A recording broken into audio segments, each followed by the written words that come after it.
Welcome to Die Hard on a Blank, the podcast where we explore the influence of Die Hard on action cinema, one action movie at a time. I'm Philip Gawthorne, and with me, as always, is Liam Billingham.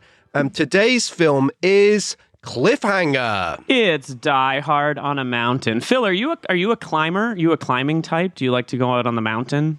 No. With your girlfriend, who clearly is an inexperienced climber? No, you know me. climber? I prefer to be in the helicopter rather than like. Yeah, you are the helicopter guy. I should have remembered. In that scenario, I'd rather be in the Huey. In the Huey. Well, we have a special guest in the Huey this week, and we're really, really excited to have him here. We have Jamelle Bouie. Hi, Jamelle. Hello. How are you? I'm doing all right. Have not seen this movie in a long time, and I like it. Yeah, the reviz was very, very exciting, and I can't wait to get into it. So, briefly, Jamelle Bouie is an opinion writer at the New York Times, but also hosts one of my favorite podcasts. I'm a loyal patron. I just say patron. What am I doing here? Of the show Unclear and Present Danger, which, Jamelle, am I getting it right? It's sort of about the politics of the 90s action movie and thriller. Yeah, it's like the politics of the 90s through the action movies and thrillers and political thrillers of the 90s, sort of. And now we just because you're always starved for content, and it makes the show a bit interesting. We've expanded a bit beyond simply political and military thrillers. We've done some science fiction movies, some other stuff, but the basic idea is that like we're trying to historicize the 1990s as a very specific era in American history through the movies of the period and through movies that aren't really made anymore. This is part of why we chose this particular genre. Like these kinds of movies don't really exist anymore. And their high point was very much the 90s. And so kind of it's trying to take that apart a bit.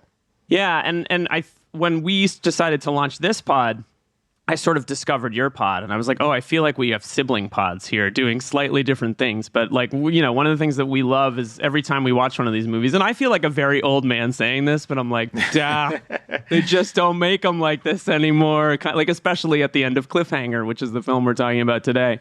Yeah, I just as a quick plug, I spent a big chunk of my recent paternity leave just catching up on your Patreon and that Third Man episode, which Third Man is one of my favorite movies and outside the sort of, 90s action movie template, of course, but that was a really great episode. So if you haven't... Oh, thank you so much. Yeah, I mean, that movie is unbelievable. And I'm just very excited. We don't have to get into the whole feed right now, but I'm very excited about the Costa Gavras series that you're doing. I think that's really exciting. Do you have a favorite action movie of all time? A favorite action movie of all time? That's a really good question. I'm looking over at my movie shelf right now, just to see if there's something that immediately jumps out. Because I like the genre a lot. There's stuff I watch again and again, but it's hard to say what constitutes a favorite. Maybe if I had to say like a single favorite, it might be Escape from New York. Oh, wow. Love that. It might be Heat, which I think of as an action movie. Phil is quiet clapping, by the way, that you just said. Choices of impeccable taste. There's a lot of stuff. And then like these are just American films. Like obviously I love Police Story. Mm-hmm. I love Hard Boiled, like so.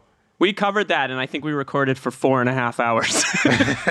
I kind of lost my mind. Yeah, during Phil that went episode crazy. Like I was watching it, the night before, and I was like, I can't believe this movie exists and everyone involved with it isn't dead in the shooting of this film. It's unbelievable. Do you have a copy of Die Hard on that shelf? I do. I have a 4K Blu-ray of Die Hard, and then I have like from years ago, there was a box set of all the Die Hards up to, Live Free and Die Hard, and those are all Blu-rays. And so I keep that around because they haven't released 4Ks of really Die Hard with a Vengeance is the one I want in a restoration. The others I can, do without, but. Makes total sense. What made you pick, and then we'll jump into the movie we're talking about today, what made you pick Cliffhanger? I sent you it was a short list, but you were like, I'd watch Cliffhanger again. Was it that you hadn't seen it in a while? I hadn't seen it in a while. First of all, and second of all, I just have a very fond memory of the first time first time I saw it. And there's a scene towards the end where Stallone like picks up a guy and like impales him on a stalagmite or something. And I was like, that's pretty cool. That's pretty badass. Like, that's pretty cool. I like that. So I'll watch that again. I really appreciate that choice.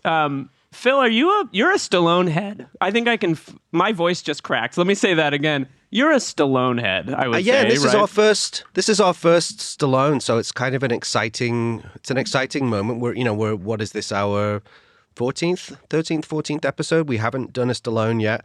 I love the guy. Kind of in a weird way, I love his missteps more than his like home runs in an odd way. Like I'm weirdly obsessed with Cobra. Like I slap Cobra on a Friday night in the background to like get me pumped, for it's like utterly bizarre, completely like egomania, like run amok, but it's kind of awesome. It's kind of amazingly shot. And, Stallone, I really do really love Stallone. Going back obviously to the original Rocky, particularly probably my favorite Stallone movie is First Blood, which is very important to this show because it's sort of there would be no Die Hard without First Blood. This show is looking at Die Hard's influence across action cinema, but Die Hard was of course influenced by First Blood and was described as Rambo in a building. So I think he is kind of one of our last great movie stars, and also kind of misunderstood guy as actually. It's interesting how there's a disparity sometimes between the way that actors read on film and how they are in real life. And I think the misconception about Stallone is that he's, a sort of a bit of a musclehead and not necessarily, an intellectual, but actually nothing could be further from the truth. And he's, lest we forget that he of course wrote Rocky, is kind of as a self-made guy, is a director, is a very, very thoughtful, intellectual, well-read, erudite, witty guy. But yet on film, he also is smart enough to know this is my brand. This is what my audience like. And I think as the years have gone by and he's experimented with these other things, and this film's interesting because it was actually, no pun intended, given his job in this, it was kind of him rescuing himself, rescuing his brand after 3 turkeys in a row, which were Rocky V, Oscar, Rocky V. I like Stop Rocky. Sorry, or My Mom Will Shoot. Oh, I like Stop or My Mom Will Shoot too. Stop or My Mom Will Shoot is very bad. I'm sorry. It is bad. It is. Of course, it's bad. But there's something still really enjoyable and stupid about it, right? Where are you guys on Stallone? Okay. So I don't disagree with you that Stallone is a much more interesting guy than I think he gets credit for. I do think that his instincts as like an actor aren't always great. And I do think his politics are very bad. But that doesn't always sort of find its way into his films necessarily. I like him when he's working much more in a mode of like trying to be a serious actor and not so much like Stallone, the action star. So there's a movie from like 80, 81. It's called like Nighthawks or something. Yeah. Which I like quite a bit. I think it's a very good movie. And I think Stallone gives a great performance. I think Stallone is great, sort of, in the 90s in Copland, which I think is one of his great movie, his best performance in my view. Yeah.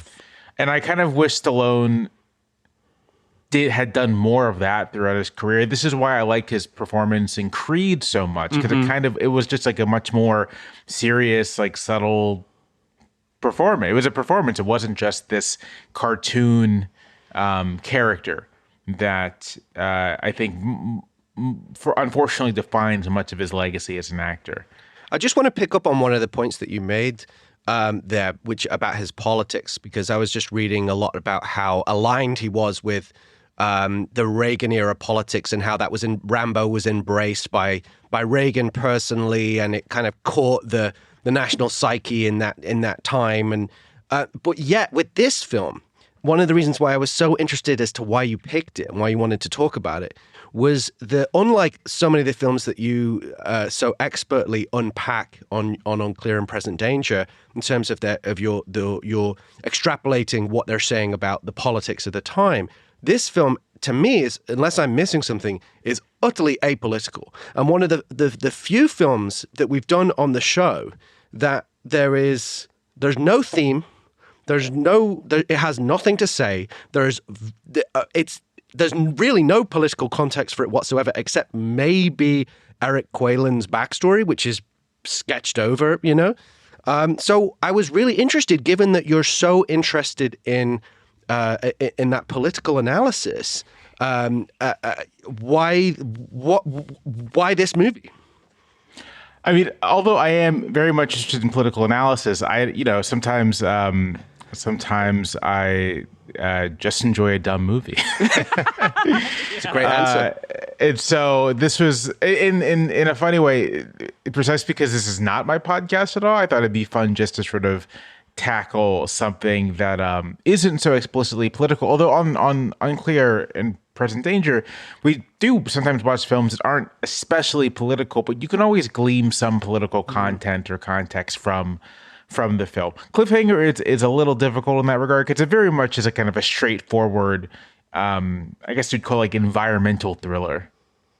Oh yeah, it is kind of an environmental thriller. Yeah, I that actually was sort of the answer that I was hoping you would give, Jamelle. Where you're like, sometimes I just want to watch a dumb movie, guys. Like, this rules. And by the way, I think this movie rules. And in the rewatch, I think it's crazily influential on action movies that are going to come after it, especially in some of its set pieces. But before we jump into that, Phil, do you want to give us our top line facts about Cliffhanger, including some stuff that I was very, very surprised by? Sure. So Cliffhanger just celebrated its 30th anniversary. Yeah, let me show you something that I have here. Oh. Let me see my camera. Ooh. Yeah, the 4K Steelbook that just came out that I bought specifically to watch for this. Oh for my this goodness! You podcast. get the gold star. I just watched it on Netflix. You get the gold star for that. I watched it on pay-per-view in the 90s when it came out. That was my I think we spent $20 to watch the pay-per-view on American television. It was a big deal. Yeah, we should say for our listeners, as long as they don't pull it by the time the episode comes out, it is currently streaming on Netflix. Or you could buy that very fancy Steelbook. Phil's pre-ordering it or ordering it right now while we're recording. This movie's really in the zeitgeist. I mean, it just had like a commercial. There was a sequel that's been announced. There was a big commercial around the Super Bowl that was riffing on Cliffhanger with Stallone appearing in it. So it premiered at the 93 Cannes Film Festival. I don't know how long its standing ovation was. What? That is the thing that surprised me. They premiered it at the Cannes Film Festival. Don't get me wrong, that's cool, but also very, very surprising to me that this didn't win the Palme d'Or. Bizarre. That's bullshit. What? Those idiots. They don't recognize great movie making. It received its US release a week later on May 28th, 1993, distributed by TriStar. This was approximately 6 months after our last film, Passenger 57, which was released on November 6, 1992. And we're now 5 years after the release of Die Hard, which was, of course, in the summer of 1988. It was directed by Rennie Harlin, who also produced, along with Mario Kassar and Alan Marshall. It stars Sylvester Stallone, John Lithgow, Michael Rooker, and Janine Turner. The screenplay was written by Michael France and Stallone himself, from a story by France and a premise by American rock climber John Long. Quite an unusually diffuse. There's reasons for that. But on an estimated budget of $70 million, it grossed $255 million. It was a really big hit, and it was a hit that Stallone desperately needed at that point in his career. It was really kind of a course correct for him after this somewhat ill-advised foray into broad comedy with Oscar and Stop or My Mom Will Shoot. Can I say real quickly, I love reading the box office totals for movies in this period. Because, I mean, these days, to get those kind of numbers, you kind of have to have like a IP, like superhero IP property. And that's going to get you, unless you have some unusually big hit, like, I don't know, like some kids thing that like kids are obsessed with or whatever. It's going to be an IP. Here we have a movie called Cliffhanger that is kind of like, what if a guy was on a cliff? Like that's the movie. What if Die Hard? But That's how it was pitched. What if a guy was on it? What if Sly Stallone were on a cliff? Then what? And people lost their minds. I got to see this. Got to opening night. Got to go check this out. And I love that the box office totals for the hits of this period tell a story of how you could kind of have a hit without anything behind the film other than you have a star and like a somewhat novel premise. And that's it. That's all you need. And even then, as you say, it's not particularly high concept, right? Right. It's just, hey, Stallone's back doing action. It's on a cliff. Well, yeah, it's like it's 70 almost, million. It's almost Go like nuts. you can picture the junior executive at TriStar. They're like, so we just paid you $1 million. Like, what do you have? And he like looks around the room and he sees a picture of Sylvester Stallone, and then he looks somewhere else and sees a mountain, and he goes, Sylvester Stallone on a mountain, and they're like, sold. Here's $55 million.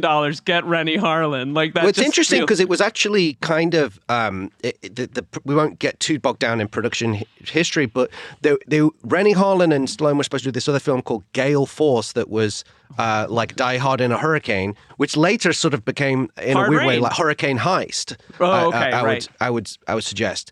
I have and never that heard movie, of Hurricane Heist. Sorry, say again. I said I've never heard of Hurricane Heist. Oh, it's actually, I kind of like it. He's looking it up, guys. He's ordering the Steelbook right now. I like it. We'll get to I mean, it. the title alone has me sold. Yeah. Is that on the pod, Phil? Are we covering that one? I do have it on the list. It's very much a Die Hard scenario. Oh my but God. basically, that film collapsed, and Rennie Harlan had already been paid, I think like $3 million from the production company, and it was one of those things where it's like, we need a project now. And so it almost happened out of the ashes of another a project that collapsed. So yeah, interesting background, but yeah, it isn't particularly high concept. It is kind of like Stallone on a cliff. Let's go. And it is a great example of the Die Hard on a blank premise. Which, Phil, for those who are listening, maybe they've joined because they're Jamelle fans. Can you explain what Die Hard on a blank means for those uninitiated? Of course, in our obsessive podcast. Of course.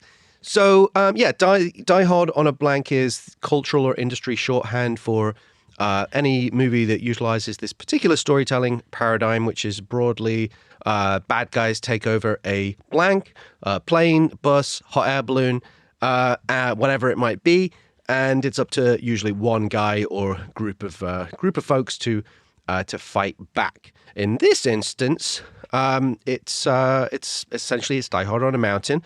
But it also, if we move on to our section called Die Hard DNA, excuse me, hang on, get a little more specific. Die Hard DNA. I have to do the Jurassic Park reference. It feels important to do that on the show. So tell us about how does this movie, what Die Hard DNA does it contain? Well, obviously, the overall concept isn't so much, with a lot of these films we've talked about, like Under Siege or Passenger 57, or Toy Soldiers, it's terrorists taking over a contained physical space. This one's slightly different, being that it's in the wilderness, but it's still nonetheless a sort of prison of sorts. It's almost more like the agoraphobic scenario rather than the claustrophobic scenario we've had in other situations.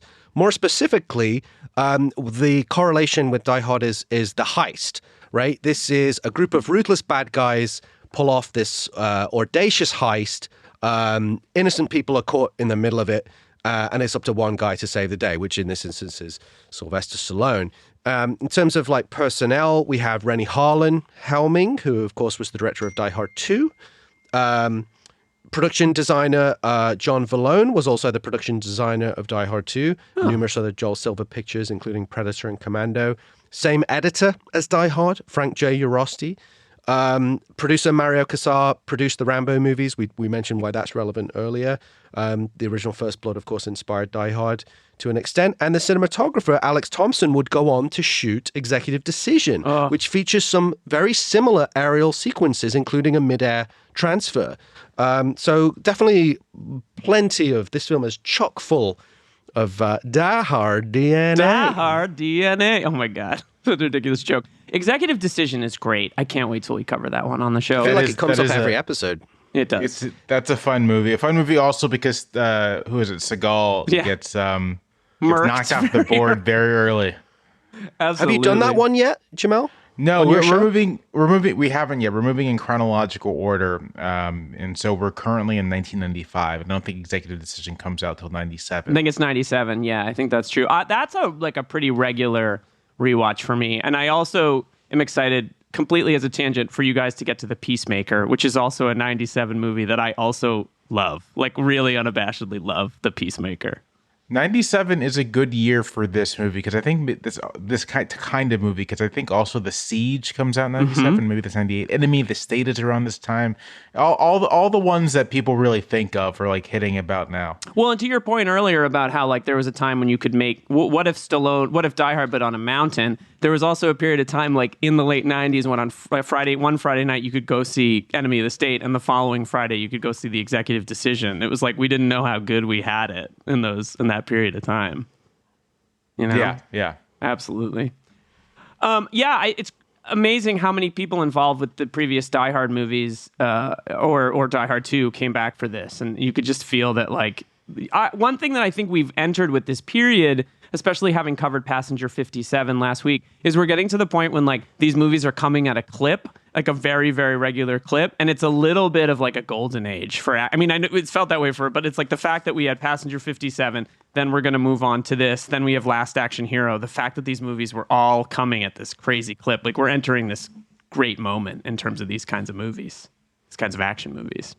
Speaking of which, Phil, can we talk about the anatomy of an action movie, the 1, 2, 3, 4, 5, 6, sometimes 7 tenets. We live in a Twilight world. And there are no friends at dusk. Tenets of the action movie that we like to cover on the show. And they are the premise, the ticking clock, the hero, the villain, the action, the humor, and the lady. Yeah. So we'll start with let's start with the premise. We touched on it before. Unusually, this film actually has a credit exclusively for the premise from the American rock climber and author John Long. This film, it just had one of those tortured story and script, multiple revisions, multiple writers.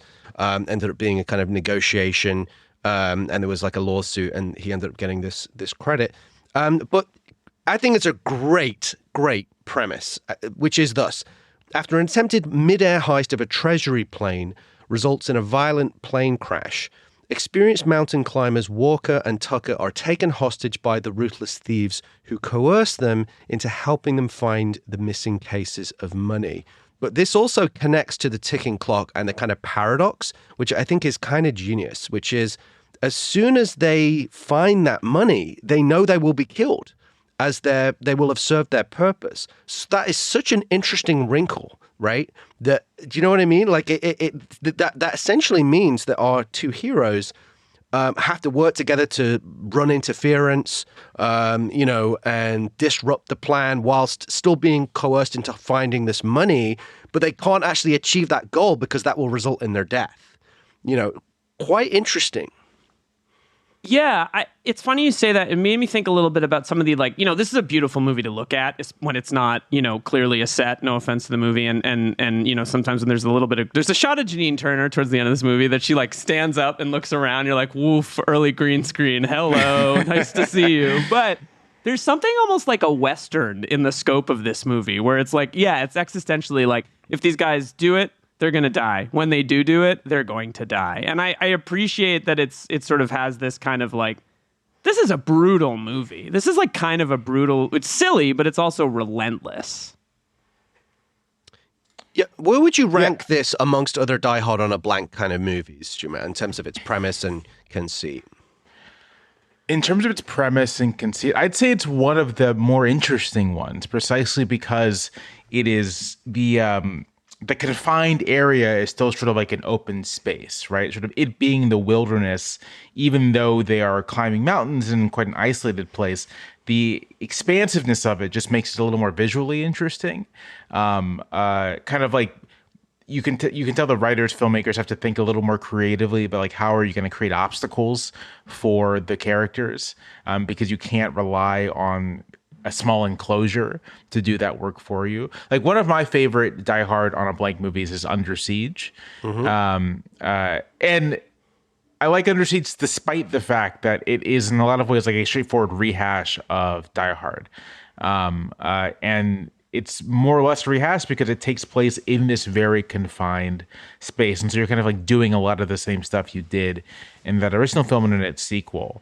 It's not for nothing, right, that like the third Die Hard movie opens up in an attempt to kind of make things a little more interesting, to kind of like add a different dimension, to add a dimension of time to all of this, not just, am I going to get caught in this confined space, but like what, there is a clock I have to beat, and I think that's like a natural expansion of the concept a bit, and I think it really works here a lot. It's true, because this is one of the, we talked about how, we often talk about these things where we assess the premise, like how does this function as an arena for mayhem? What are the stakes? What are the threats? Like how in Nakatomi Plaza that you could fall off the building. There's elevator shafts that you could fall down. It's somewhat claustrophobic. There's a terrorist that could come out from any corridor at any moment. In this instance, it's the elements itself. Like this is what's cool about it is it's so beautiful, and as you said, it's so cinematic and expansive and gorgeous to look at the same time, absolutely terrifying place. You could freeze to death, you could fall off the mountain, you could cut yourself on these jagged rocks. It's a very, very frightening and yet beautiful place, which is one of the reasons why this is just it's almost like, why did no one do this? Like, as with so many great ideas, why did nobody do this before? Because, I mean, the opening shots really are magnificent. I would have loved to have, I didn't see this at the cinema. I didn't see it on the big screen, unfortunately, when it came out, but it must have been like pretty sensational. Those vistas are spectacular. It kind of like blows my mind also that unlike this film has an opening scene that is so different from every other movie of this genre. Like, I wrote in my notes, my like ridiculous notes that I take when I watch the movie. About a year ago, I put this movie on. I think it was on Netflix or maybe it was Hulu. I don't know.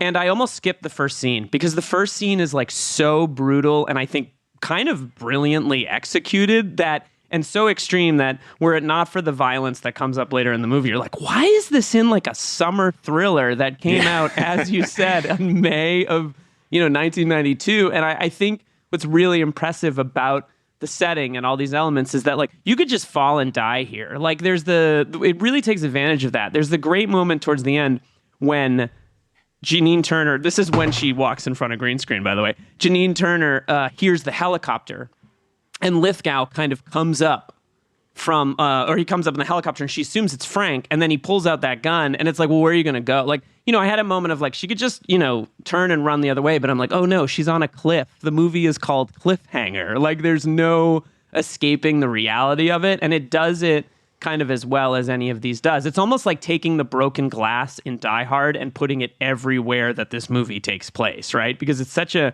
crazily forbidding terrain to think about in terms of how the characters have to interact with their environment. It's a great point.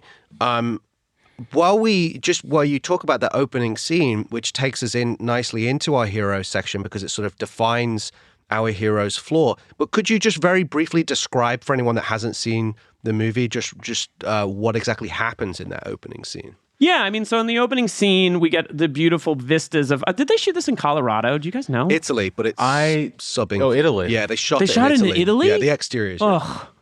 Yeah. Hey, what if that studio exec was like, also, we have to shoot it in Italy? And they were like, you're right. So, yeah, in the opening scene, we're treated to a helicopter taking off. We don't even see it take off, but it's flying through the mountains, and we come to learn that it's there to rescue... I don't know his first name, but Tucker, played by Michael Rooker, who has climbed the mountain with his very inexperienced girlfriend, and they're on a peak, and he has injured himself.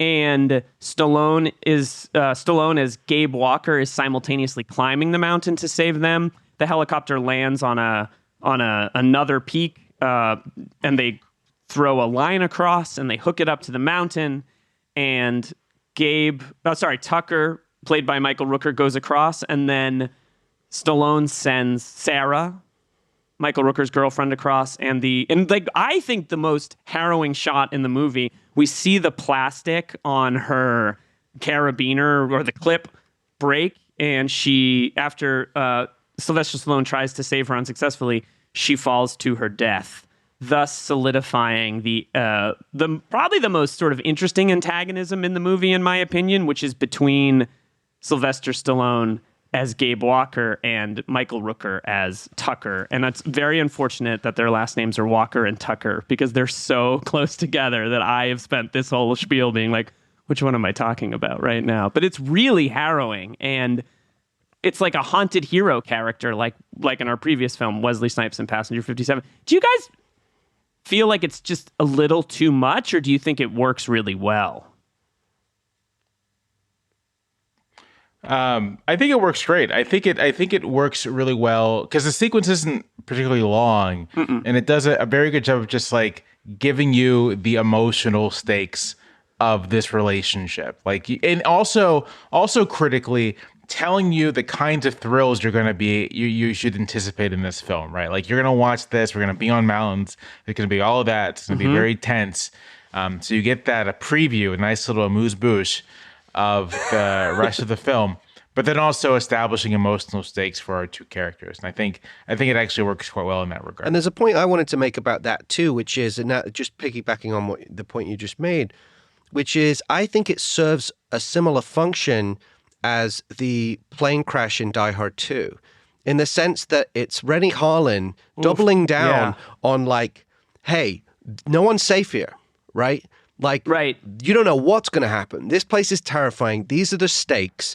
And he I'm not even in like Die Hard 2. It's like, it's halfway through the movie. He's like, guess what, motherfuckers? It's the opening scene.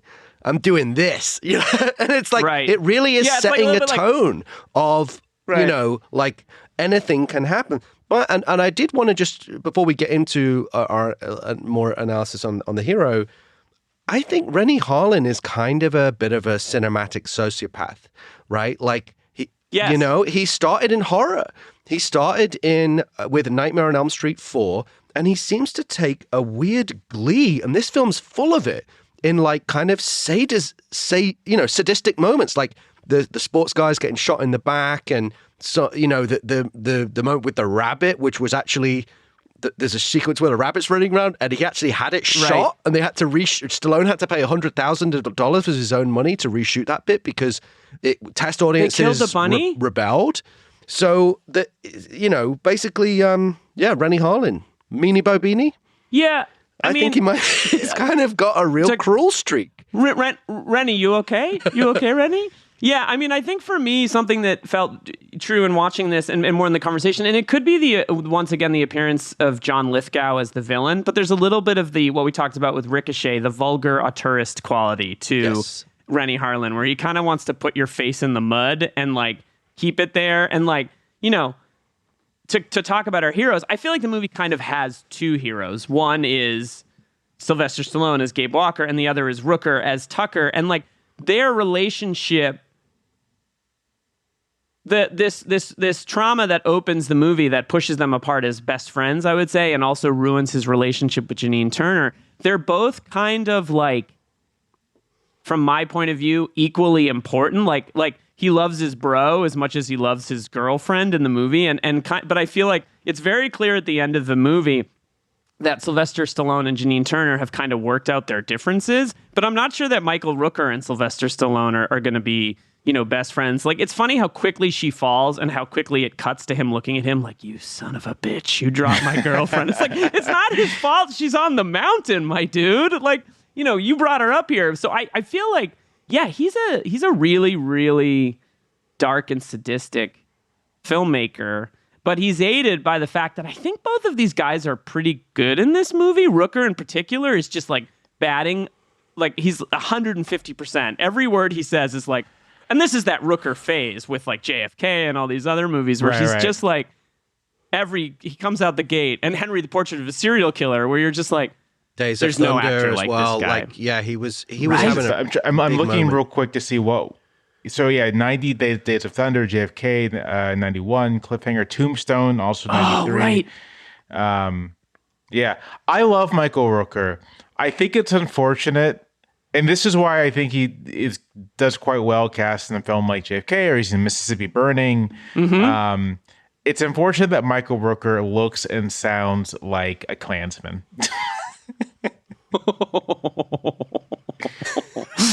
Woof. Yeah, he's. I mean, he's not, hard.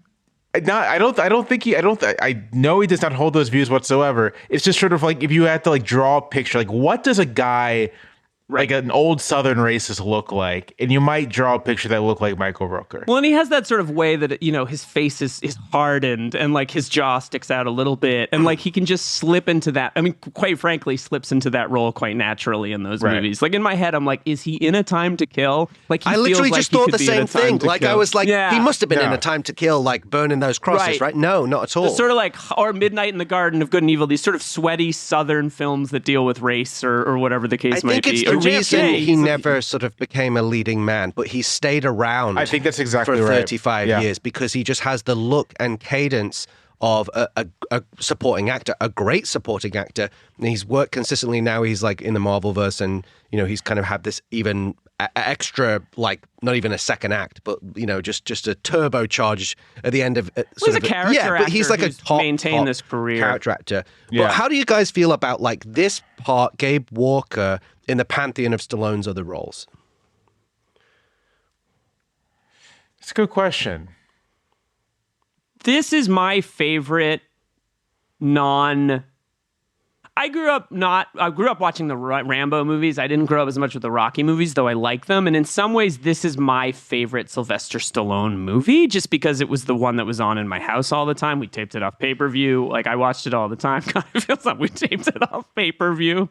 I'm a million. But, like, it just feels really, I like rewatching it, and actually I'm a fan of, I've heard people poke fun at it, but I think he's pretty good in that scene with Janine Turner where he shows up after 9 months and he's like talks about how things fell apart on the ledge. Like the writing is a little like, but they both pull it off pretty well, I think, and I think it's an illustration that like when Stallone goes subtle, sort of to your point, Jamelle, about Copland and some of these other things, he's a pretty good actor as long as he's not kind of doing the like thing that he does in some of the later Rocky movies. Yeah, I think that's right. I think this is for being an action thriller, this is a fairly subtle performance, and it stands out. I just watched him in Demolition Man and Judge Dredd. So those are the two most recent Sly Stallone performances I have in my head. What a double header! Yeah, one of those movies is pretty decent.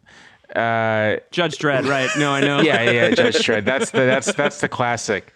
But having those two performances in my head, in comparison, this is like quite subtle and quite like emotionally interesting. Like precisely because of this relationship between him and Rooker's character and their anger towards each other, but then also the necessity of them working together, and also, as we've discussed, this knowledge that sort of like these guys are going to kill them once they've accomplished what they have to accomplish. And so all of that, I think Stallone plays all of that pretty well, while also doing the physical stuff pretty well. So, yeah. I think it's a good character too. And I think Stallone now, after these missteps, kind of realizes I think Stallone, like a lot of movie stars, when they try something different and it doesn't work, they kind of go back to the well of what has worked. And this character, I think Stallone excels playing these sort of wounded, kind of down on their luck, quite introverted and almost shy characters. Really, really well. That's what Rocky is. That's what Rambo, at least at the beginning, was. Where his acting is more front and center, especially in the early scenes in First Blood. First Blood, he's incredible. He's so good in First Blood. That's a real actor doing real work. Everyone in that movie is exceptional. It's a stunning movie. I think that's a really strong movie. Yeah. Not to do like a whole digression on First Blood, but it's wild how that movie is just so unlike its sequels in every possible way. Like, First Blood is a fairly sedate Vietnam War kind of psychological piece. And yeah, Stallone's great in it, but it's just like, it's so striking to me how even the immediate sequel is just like a complete tonal 180 from the first film. Yeah, it's almost and politically, it's gone. Whereas it feels like First Blood was a sensitive critique. By the time it was Rambo First Blood Part 2, it was like, nah, fuck all that. There's this really interesting strain in action movies of so many of the leads openly referencing and talking about their time in Vietnam, right? Like, my favorite action movie is still Lethal Weapon, and like that first Lethal Weapon movie is kind of about these guys. I mean, it's about these guys who the villains met in Vietnam and are now smuggling drugs, right? So it's like, I appreciate that some of these movies had like a resonance with real world events, and Lethal Weapon kept that trend going, whereas Rambo sort of did, but like from a very, very strange sort of decisions are made in these movies to use real world events, like the third one in particular with the stuff in Afghanistan. Like, it's kind of wild how it abandoned what felt sort of thoughtful and, in a sense, progressive with that first Rambo movie. It's kind of nuts. Can I tell you, not to digress also, but can I tell you guys a very, very quick Demolition Man story? I think you'll like this. I think you'll appreciate this. Of course. So my father and I went to see The Fugitive.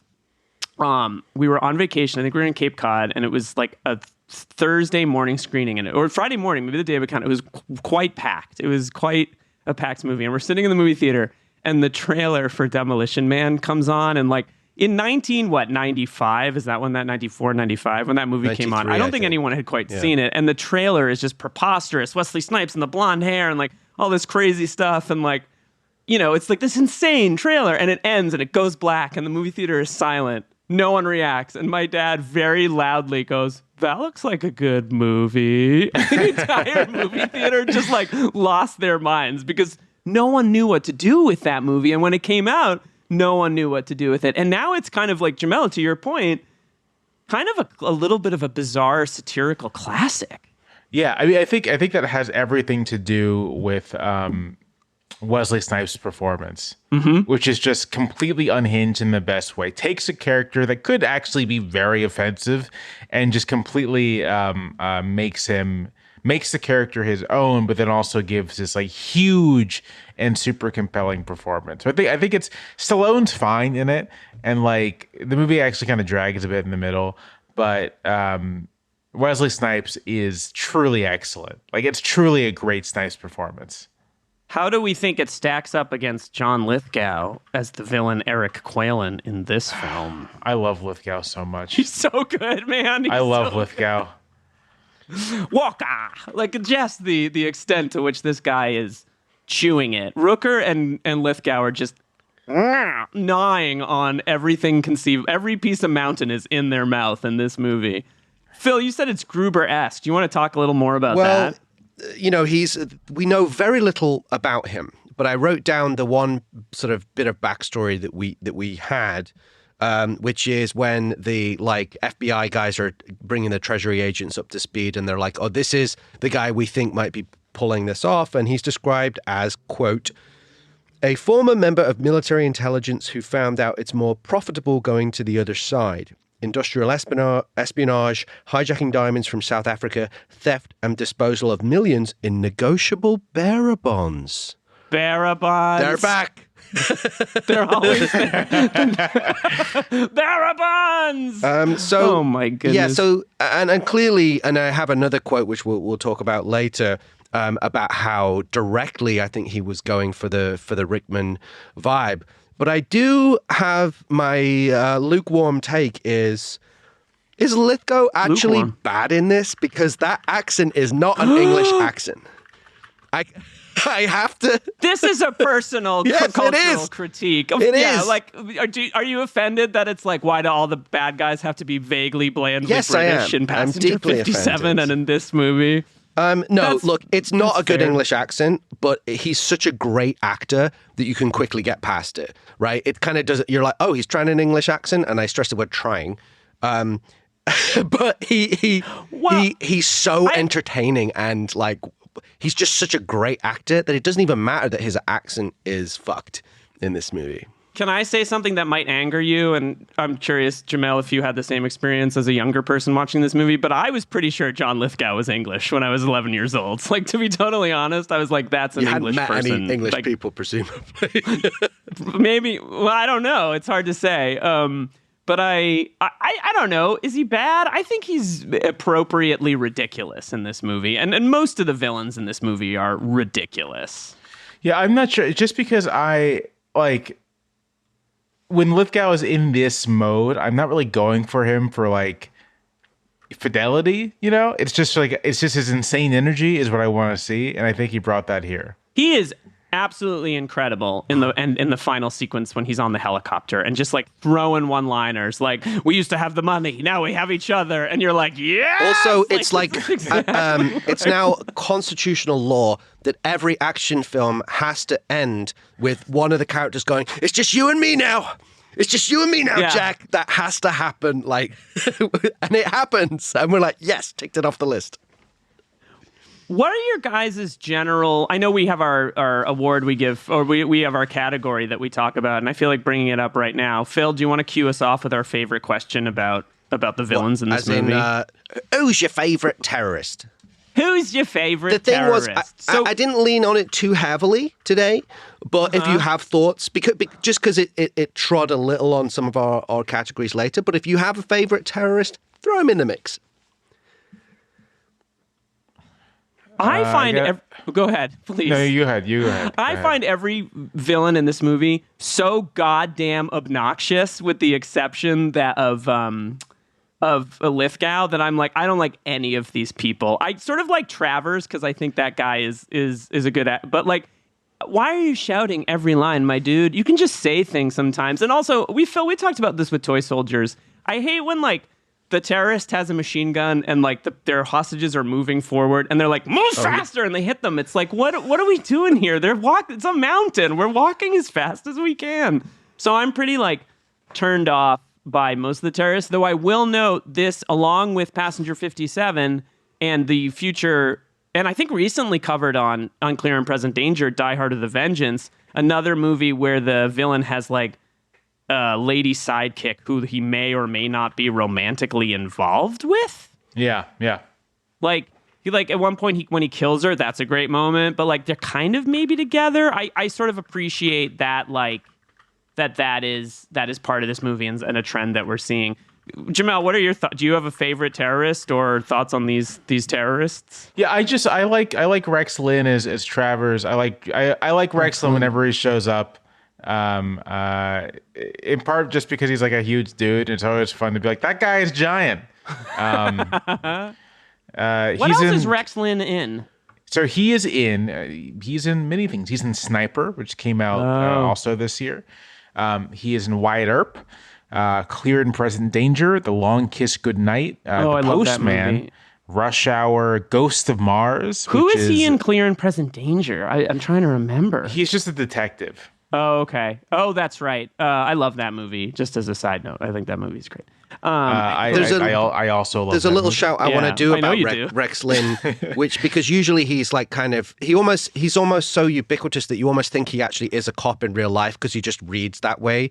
But he did this really interesting and weird movie that I think is on one of the streamers right now. I forget which one, called Night Game, where he plays a serial killer with a hook for a hand, whose gimmick is that he was a failed baseball pitcher. And so he times his murders to pitching for the Houston Astros. And Roy Scheider is the detective on the case. And it's basically a very un-Rex Lynn kind of performance where he gets a little bit more to do something a bit different. And I'm glad you guys are giving him some love because I think he's fucking terrific in this movie. He's so good in it, especially that monologue when he kind of loses it and he just stops giving a fuck. I think he's great in it. So he would be my pick if we were choosing who's your favorite terrorist. I am looking this film up now, and I cannot believe that it exists. Like, that is kind of mind-blowing to me that movie exists at all in the world. Like, that's It was kind like of a unbelievable. HBO movie, but it's kind of fun. And you know who's in it? Is our man Dwayne T. Robinson. Paul Gleason plays, guess what? A jerk cop. Nah, that guy never. No, for sure. Shall we move on to the action? Let's talk about the action. So what are our action sequences in the movie? Well, we've got obviously the opening prologue that you talked about, the midair heist. There's the avalanche, using the bad guy as a human snowboard. Really enjoyed that. Very Living Daylights. They go like a long way with that guy as a human snowboard. It's kind of wild. There's that explosion with the bridge, the finale with the falling helicopter. It's interesting how this movie is kind of like a series of excellent set pieces. And the action in this movie is on point. Like, versus when we talked about Passenger 57, right? We were like, we kind of like this movie. There's flaws with it, where Snipes is amazing. But the action itself, we were struggling to really think of any memorable set pieces. This has got like 5 or 6. The action's awesome. Yeah, weirdly, I totally agree. The finale with the falling helicopter, I said earlier in this conversation, I think it's really influential. The midair plane heist that opens this movie, did either of you guys absolutely think about The Dark Knight Rises rewatching this? Oh, I didn't, but yeah, it's The Dark Knight Rises was obviously of much grander scale, but this is itself quite impressive, and I can easily imagine directors watching this and being like, I think I can do that. Totally. Yeah. And Nolan's of that age where I feel like he watched it and he was like, okay, cool, midair transfer, and also English-ish villain with like a like over his face. Like, I really was like, this feels like a Nolan movie. I mean, it's the, clearer and understanding, but I couldn't help think about Nolan with that. And certainly maybe the ending is a little more superficial, the finale with the falling helicopter. But Chris McQuarrie clearly saw this movie and was like, yo, I gotta have like a fight on a helicopter or on a cliff at the end of like, a movie I make. And that obviously is Fallout. I thought about Fallout I think also movies like Drop Zone and Terminal Velocity that we're going to do are probably inspired to an extent. I think this is the best action sequence in the film. I think it's awesome. The ending. No, the midair heist. Oh, yeah. I just love how it builds. I love how. I also want to just mention the very clever casting of this actor, Vito Rugenis, who is the seemingly untrustworthy agent who they're like, oh, this guy's going to tag along, and Rex Lynn seems really like amiable and down to earth, and you're like, oh, well, Rex Lynn is trustworthy, right? This guy seems a bit shady, but it kind of like missteps you, and then of course, is he investigating Rex Lynn? Is that yes. what's going on? He knows that there's he like thinks something money is amiss. changing hands, but because of the casting. Because he has played untrustworthy characters before, and Rex Lynn kind of seems like more of a solid dude in the way that they play it. It throws, at least for me, because I hadn't seen it in a while, it actually did work on me. It kind of threw me off the scent because he generally plays sort of slippery characters. And also shout out to Bruce McGill. Who's on that flight. Yeah. Bruce McGill. Speaking of, not Heat, but every time I think of Bruce McGill, I think of The Insider and how incredible he is in that movie. I just rewatched that, and the courtroom scene where he screams in the tobacco executive's face is exquisite. Yeah, We've quoted it before. I've done my bad Mississippi accent. That might be my scene. favorite Michael Mann movie, to be honest. I love that movie. I think it is unbelievably good. I'm not sure if it's my favorite Michael Mann. That's like a really good question. My favorite might be Collateral. I think Collateral is my answer there. But I will say that I think The Insider might be his best looking movie, like kind of low key his best looking movie. It is an exquisitely shot film. Yeah. And it's fun in a way because it has all the Michael Mann tropes, but they're done they're a little more subtle. It's like, I don't know. I think it's an interesting movie I think it's an interesting Michael Mann movie for how simultaneously not Michael Manny it is, but also how very Michael Manny it is. Well, it's a big flex, that movie, right? Like, he did Heat and it did great. And he was like, now I want to make my sort of like 70s outrage, drama about like big business. Like, it's the movie you make after you make the crowd pleaser, brilliant film. You like cash in your chips basically to make something that you want to make that is not the most commercial material on face value. I wondered if you guys would consider Collateral. Is that Die Hard in a Taxi? Yeah, that's a good question. That might be a future. That sound was awful. That I don't know. No, I'm going to cut that out of the episode. Just because it's awesome. And let's unpack I mean, it's a great movie. It That- has one of Tom Cruise's best performances. Jamelle, will you come back for Collateral? Sure, yeah. Yes, that would be awesome. Oh my God. Also, just really quick on The Insider, Dante Spinotti shot that movie. And of course, because every movie that guy shot just looks absolutely incredible.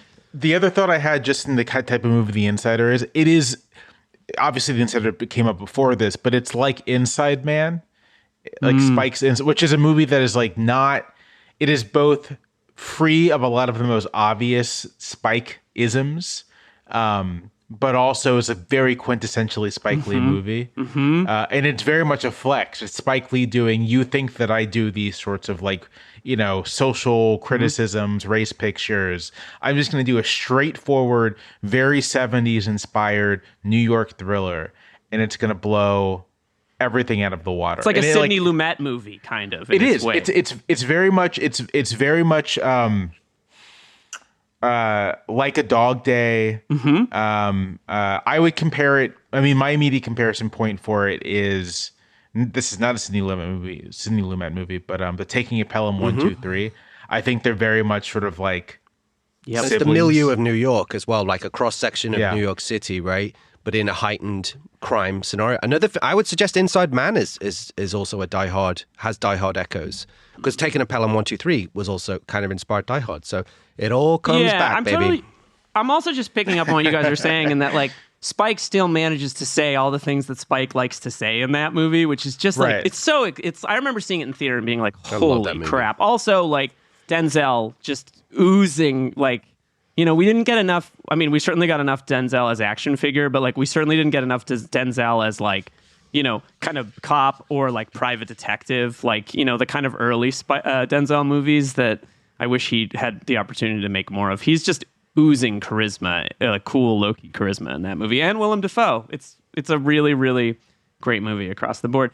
One more moment of action I want to point to, which I wonder what you guys thought of. There's a moment in this film where one of the villains shoots like some kind of like a giant explosive round, and the camera follows like in a CGI way up the side of the building till it gets to Stallone and he's sort of dodging it. And I was like, I feel like, and I can't point to a specific example, but I feel like I've seen this in 20 movies since. The kind of decision to like do this one take bit of action, whereas like, increasingly action movies rely on like Extraction is an example of a recent example of this, or some like Mission Impossible, some of these fights where this moment feels less reliant on gunfires, cut to reaction, and actually it follows it up the side of the building. And I feel like that's like a Rennie Harlin experimenting with like the technology that was available to really do this like smooth. It looks a little dated now, but in that moment I was like, wow, this feels very like modern, or in our moment you would see this now in an action movie. Kind of reminds me of like the iconic shot in Die Hard 2 of Bruce Willis coming out the ejector seat.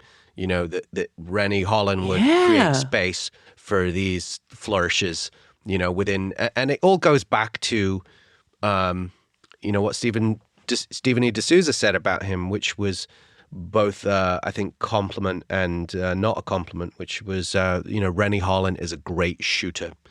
He may not have a lot of dimensionality to his movies.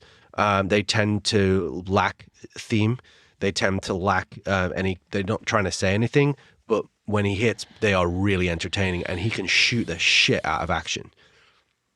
Yeah, I think that's right. I mean, I think that's the exact right assessment of Rennie Harlin, that if nothing else, you're going to get a good-looking movie with good-looking action, which, frankly, these days is like more than you can say of most blockbusters.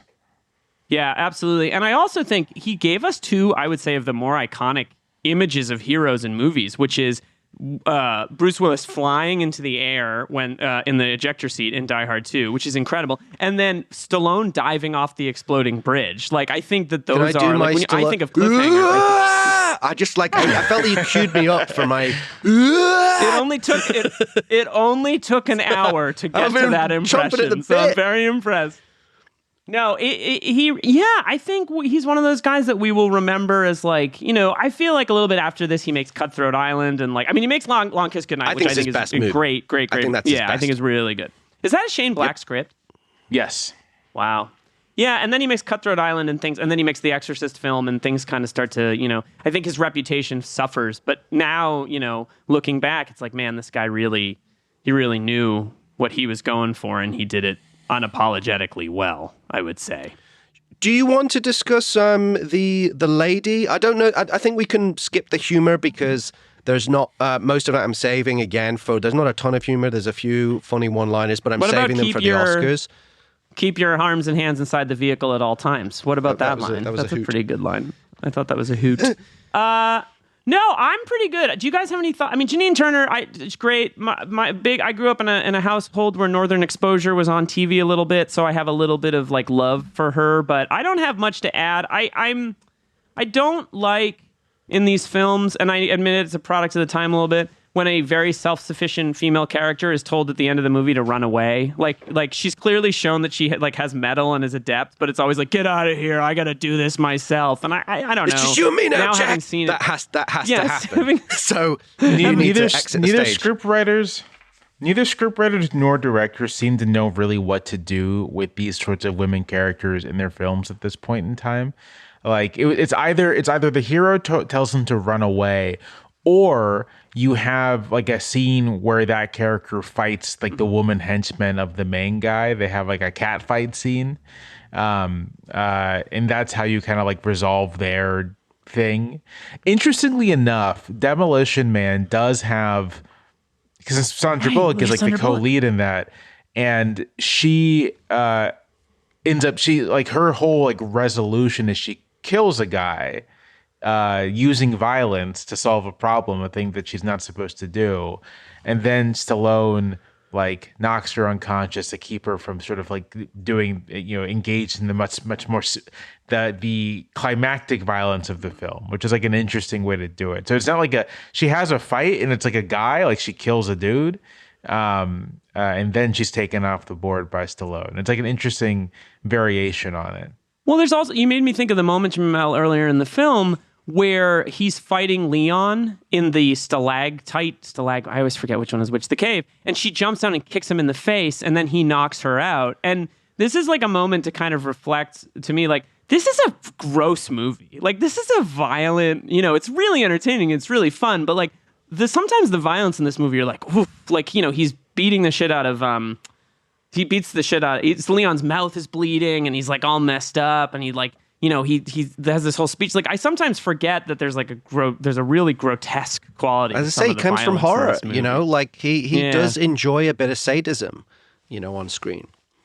Shall we move on? Shall we put on our tuxedos and move on, get in our limo and head over to the Die Hard Oscars? Did you bring a tux? Do you have one at home that you're ready to put on for our Oscar section? Of course, yes. Jamelle actually has been wearing his the whole time. It's like a real commitment. You guys can't see him, but he showed up in a tuxedo. Yes, Phil, please list the nominees for the Die Hard Oscars, a.k.a. the Action Movie Awards. All right. So I've got 3 from Zinger Machine Eric Quaylen. Wait. What award are we talking about? Sorry, I beg your pardon. We're talking, our nominees are, I'm all over the place. It's okay. Our nominees are for the John McClane Yippee-Ki-Yay Award for Best Line. Our nominees are, "Don't bother to buckle up. You may not want to survive this." I love that one. And then this, "Kill one person, they call you a murderer. Kill a million, they call you a conqueror. Go figure." Go figure. And I like the bit where Rex Lynn says to him, like, "Get off my back, Quaylen." I think it's he who says it to him, and he goes, "Off? I haven't even got on it yet." 3 zingers from Eric, and then possibly my favorite, "Season's over, asshole!" when Michael Rooker kicks shotguns Craig Fairbrass off a mountain. We have a lot to unpack in that scene. Jamelle, what's your pick? The you kill one person line, I think, is wonderful. Yeah. It's such a villainous line, and I think it's great. Yeah, I like the pseudo philosophy of the villains that get injected into these movies. Every so often they say something. There's something like that in Passenger 57 with Bruce Payne's character about like that later in the film when they have the confrontation scene between the villain and the hero, which doesn't really exist in this movie in quite the same way. But yeah, that's good. But Season's Over, asshole is like a quintessential stupid, amazing action movie line. The Conqueror line also reminds me of Gruber mentioned, when he's surveying Nakatomi Plaza and he says something like, was it Alexander wept because there were no more worlds to conquer, right? So there, again, it feels like it's kind of cribbing a little bit from that, but I agree, it's a great line. Do you guys feel like in these movies, Gruber sort of kicked off the idea of the well-read, well-heeled villain, right? The kind of like, I read about it in Time magazine, kind of like, I'm the smartest person here, right? And that loses out. No, absolutely. I think Hans Gruber is the archetype for that villain. I mean, Lithgow is clearly going for a Hans Gruber kind of vibe here. Yeah. Yeah. He puts his own spin on it. And he is like, I know I was taking some shots about the accent, but no, he's one of the best things about this movie by far, which brings us to the Hans Gruber Exceptional Thief Award for stealing the film. And our nominees are John Lithgow as Eric Quaylen. This voice, this award's voice, I just can't get over it. You should be working for BAFTA, my dude. Caroline Goodall as Crystal, the jet pilot and Quaylen's romantic partner. Ralph Waite. Sacrifice. I'm sorry. I jumped on you, but I thought about the sacrifice line. Ralph Waite as Frank. We haven't really talked about him. Big fan of his art. I dug it. I'd buy that. You bought that monkey painting, I thought it was right? cool. The banana eating the monkey. I liked his stuff. And Rex Lynn as Agent Travers. So the four nominees. Ooh. Jamelle, do you have a pick? I defer to the guest. I mean, I'm going to go with Lithgow. Okay. Michael Rooker. I know he wasn't on the list, but Michael Rooker steals this movie for me because he's going 250%. Every time he says Gabe, Sylvester, Gabe, I sort of lose my mind. It's interesting because the hero does sort of split into two in this film. As you said, it's almost like a two-headed beast. Look, it's Lithgow. I mean, he's just so much fun. He's so much fun. Yeah. Accent be damned. Yeah, you guys. I love Ralph Waite in it. I think he's really, really likable character. And that's another moment of incredible cruelty when, spoiler alert, I just think it's so heartbreaking when he comes up to Crystal and she pulls the gun on him and he's like, "But I'm here to help you." It was like, oh. A little bit of that Rennie Harlan sadism and the way his body really basically blows apart. The sort of punishment. But I also think Rex Lynn is great, particularly in that monologue. But I would go for Lithgow. But to your point about Rooker, our next award is the Dick Thornburg Award for Dick of the Movie, and our nominees are Michael Rooker as Hal Tucker, Leon as Kynette, who remember the moment we may remember he shoots the extreme sports dude in the back, just to remind you of some of his dickish moves. And Craig Fairbrass as Delmar, the British thug and casual racist. I'm going to go my vote for Delmar. Yeah, Delmar. It's 100%. Delmar sucks. Worst. And by the way, he's awful. That scene, the other thing that sort of annoys me about that scene, he is actually British Craig Fairbrass. But never in the history of association football, which you call soccer, has anyone done a commentary like he does in that scene where he's like, the striker lines it up. He looks right. He looks left. He's going to kick the ball with his foot. It's like, have you ever watched this game? I just want to just mention the dripping disdain when you said, which you call soccer, to the two Americans on the call there, which you call soccer. But yes, that scene is ridiculous and he eats it in the only way that is appropriate. Yes, I think we all agree that he wins Dick of the Movie. And our final award is the Best Death, presented by Marco. No more table! That's all I'm doing today because I'm self-conscious about doing that in front of the guests. Okay. I don't know why. And our nominees are Leon being killed by Chekhov's stalactite, Quaylen killing his own lover, Crystal, to exert leverage over Travers. British thug Delmar being shotgunned to death then thrown off the mountain. And Quaylen's fall from grace. Stalactite. I have the movie on right now, and I'm just watching it. This is the scene of it. I just watched again. It rules. It's great. I really, by the way, Jamelle, I really admire your method acting approach too. I'm just basically going to live commentary the movie while I talk about it on the podcast. That's the move. That's the move, my man. I love that. Yeah, stalactite, or I do have to give it up to Lithgow falling and like the shot of him looking down and being like, no, like that's primo villain dies kind of stuff. And almost a reversal of what happens to Alan Rickman where he's looking up. But in this scene, it's interesting how with Die Hard, the Gruber death, although of course we always remember the iconic shot of him falling, but beyond that, it's quite tasteful. Right, you never see. It's from a distance. You see, a body falling, and you see Dwayne T. Robinson, make a comment. Right. But you don't ever.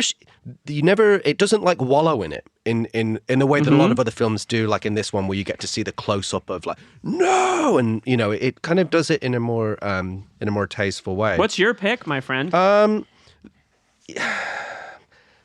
You got to go with the stalactite for sheer invention and a nice callback to the icicle death from Die Hard 2. I think my plan when I make the social media clips for this is just to pull Jamelle yelling stalactite so people can guess what movie we're talking about. Also, a comment on the stalactite, Gilly. It's another reminder of Rennie Harlin's like roots, because it's actually like quite gruesome. Like you see this stalactite sort of like penetrate the body and the blood comes down. It's like very much, it's a slasher death.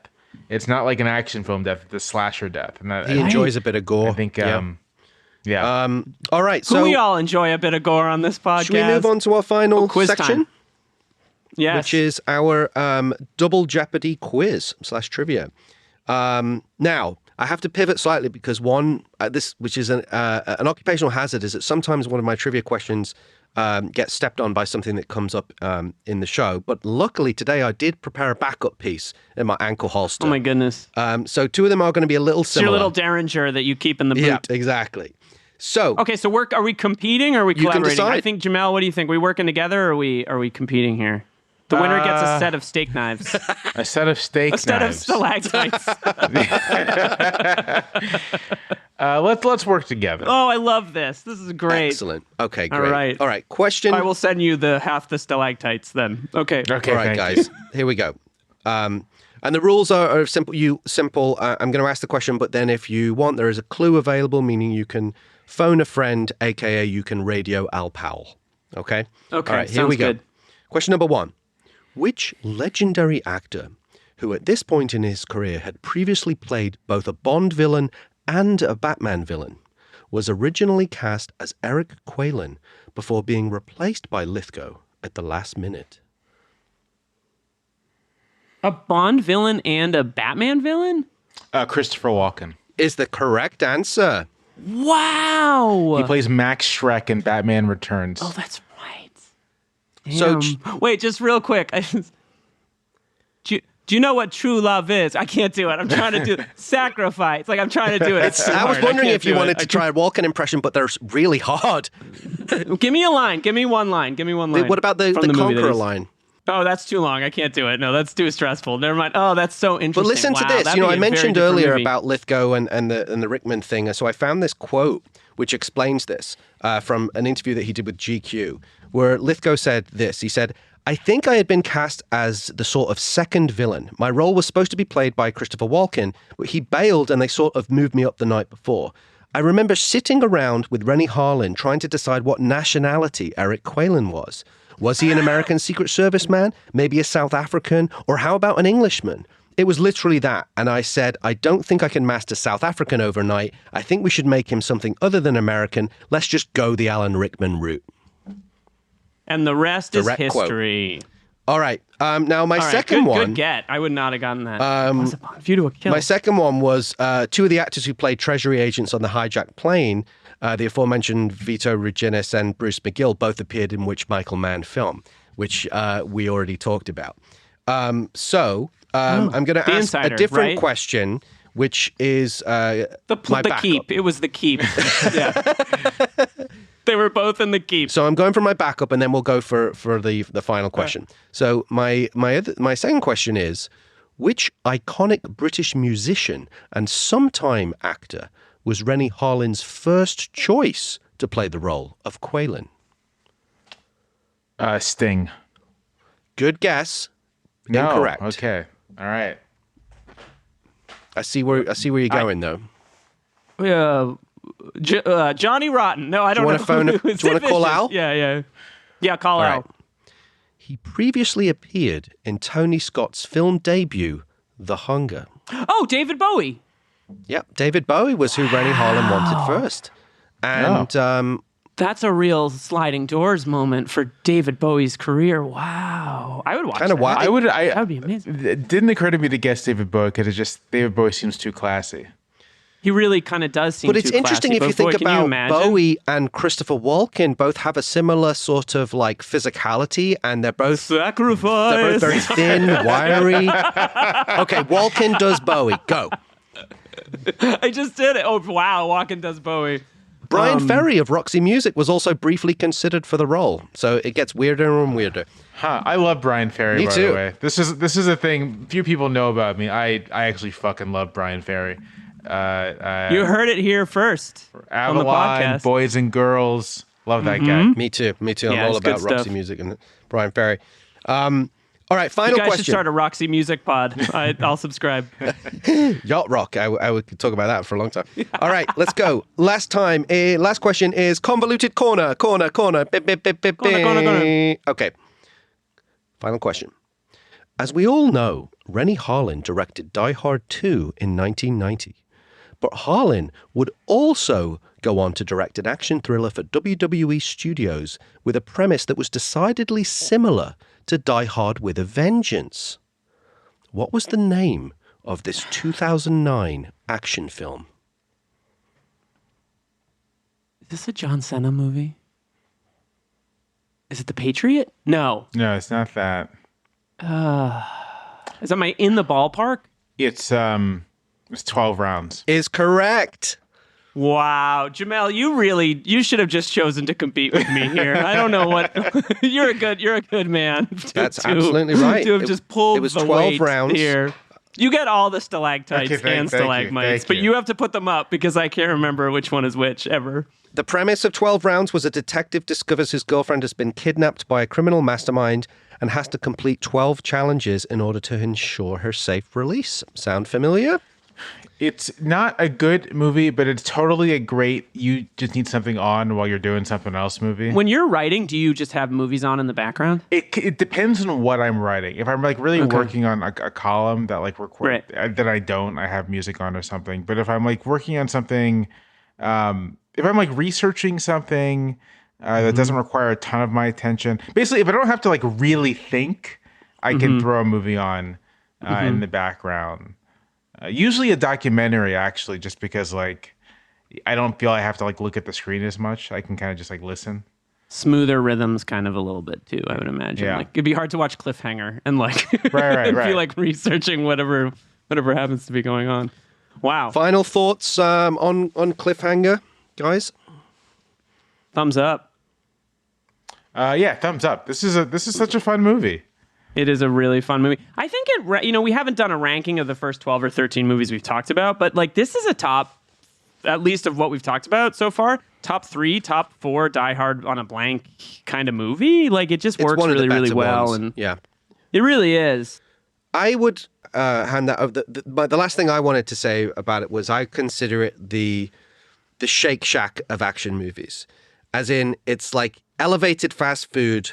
No nutritional value, no themes, no substance, nothing to say, but really tasty and delicious and satisfying.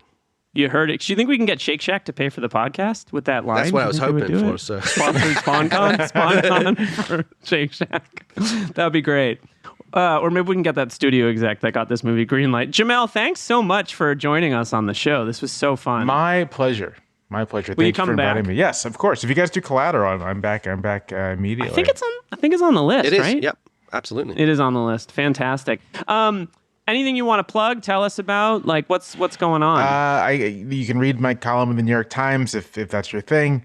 And then my podcast is Unclear and Present Danger, which you can find wherever podcasts are found. We also have a Patreon that's just the Unclear and Present Danger Patreon. And the difference between the main feed and the Patreon is the Patreon, we're kind of just doing 20th century, Cold War films, and not in any particular chronological order, just kind of what seems interesting to us. So I think, as maybe mentioned, we're doing some of the films of Costa-Gavras, who's this French Greek director of political thrillers, and then we're gonna do kind of after that a double feature of the Battle of Algiers and The Day of the Jackal. Oh my God! Fantastic.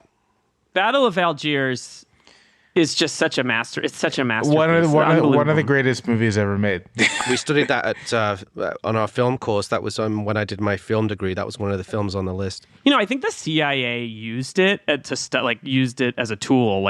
They had them study it to talk about like counterinsurgencies. I may be making that up, but I've heard that it's for similitude. The Black Panthers would screen it to study insurgency.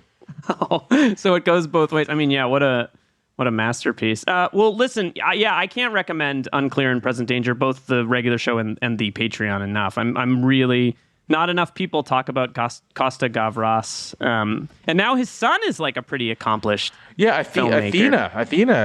I was very well regarded last year. Yeah. That I don't know. Have you guys seen Athena? No, I have not yet. I have not yet seen it. I kind of went through this like French language action movie binge recently, so I think I'm gonna actually finally get to it. It has a 13-minute opening shot that is unlike anything I've ever seen before in a movie. It is unbelievable. Phil, I'd be curious to see what you think of it too. I just want to say as well, before we wrap up, that I'm also genuinely a really big fan of Unclear and Present Danger. I think it's great.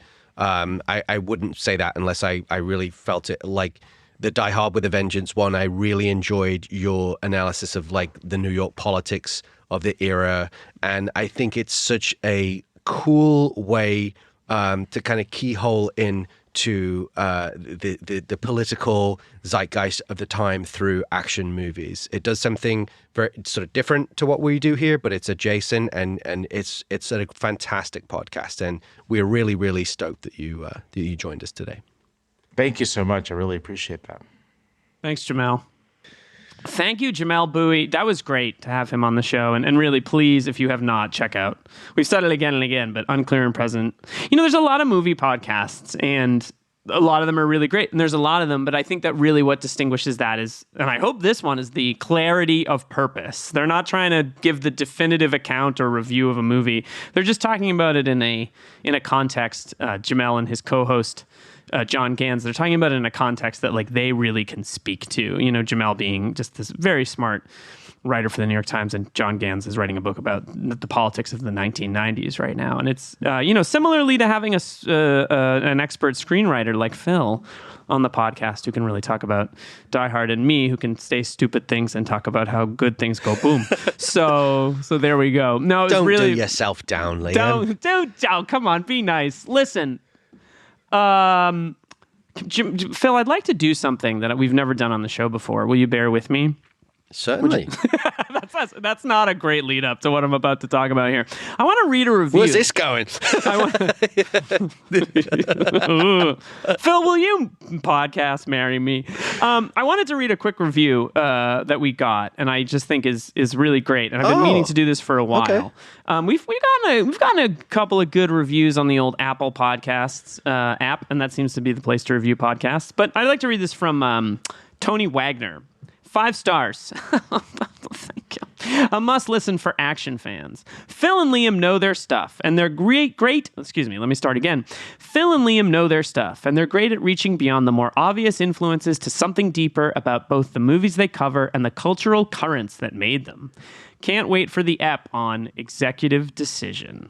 Wow, it comes up every week, Executive Decision. Everybody loves Executive Decision. What a lovely review. Yeah. Thank you, Tony. Thank you, Tony. And I'll read the bad reviews, too. Here's one from Phil Gawthorne. Let's get rid of that Liam guy. No, I'm kidding. But it's the really British nice. guy's good, but the British guy's good. Are we sure he's really British, though? That accent. I think he's faking it, yeah. He's faking it. When he says, who's your favourite terrorist? Who's your favourite terrorist? The striker. Lines up the shot. He looks at it. He gets his right foot. He puts it in front of his left. That is really, it's like he came out of a Dickens novel and got to the mountain or whatever the case might be. So if you want to hear your review read on the show, please review the podcast. Please rate the podcast. The most important, there's two things you can do that are really important. More important than social media, more important than Twitter. You can reach out to us. I'm at Liam G. Billingham on Twitter. The podcast is Die Hard OAB on Twitter. And Phil, on Twitter, you are? Just at Philip Gawthorne. The best way to reach out to us, shoot us an email. If you have questions, if you would like to offer your thoughts on a recent episode, if you want us to talk about something, we're really open. The email address is diehardoab@gmail.com. diehardoab@gmail.com. Send us a question. If you have ideas for trivia questions, I won't read them. Send them. Phil can put them on there. You know, maybe we can post a list of the movies that are upcoming so that if you decide that, hey, you know, I have a great trivia question for this movie, we can send it off. Phil, is that stepping on your toes to get trivia questions No, I'm from the open fans? to any and all engagement. Now, you know, if there was something like today's episode, you're like, hey, this is a point I wanted to make about Cliffhanger that you guys maybe didn't touch on, or just an additional point that anybody wanted to make. Really anything. It's a totally open forum. We would just love to continue to have the engagement that we're getting with our listeners and include you guys more on the show. Right. And just, you know, the other thing is, though, another way to really help us out is to tell friends. If you have 40-ish-year-old dad friends or friends in your life or people that like action movies with a thoughtful, recommend both our podcast and Unclear and Present Danger, Jamelle's podcast. Next time on the show, the hilarious, bizarre, strange, and next level meta action film, The Last Action Hero. It's going to be an interesting one, guys. It really is going to be. Liam and I have different views of this movie, and we're going to unpack all that. There's a lot to unpack with this film. Arnold Schwarzenegger plays Hamlet. It is the perfect fusion of our interests combined into one potpourri. One sort of I'm very excited to talk about it. We'll save it. Yeah, sorry, we'll save it. Join us next time for sure. See you next time. We'll be back next time with some new FBI guys, I guess. Die Hard on a Blank is a podcast created and hosted by Philip Gawthorne. Liam Billingham co-hosts and produces the show. Mike Mayer and Michael Sugar are the executive producers. Find us on Twitter and Instagram at DieHardOAB. Rate, review, follow the show wherever you get your podcasts. Most importantly, tell your movie podcast-loving friends about Die Hard on a Blank. Special thanks to Suki Chu. See you next time on Die Hard on a Blank.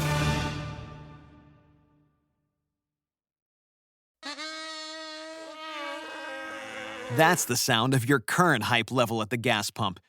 But brace yourself for something fuel-nominal, because Unleaded 88 is about to take the hype to a whole new level. Unleaded 88 is cheaper, cleaner, and greener than regular unleaded. Plus, it's homegrown, making Unleaded 88 the clear choice at the pump and totally worth the hype. So pump it up with Unleaded 88, brought to you by Iowa Corn.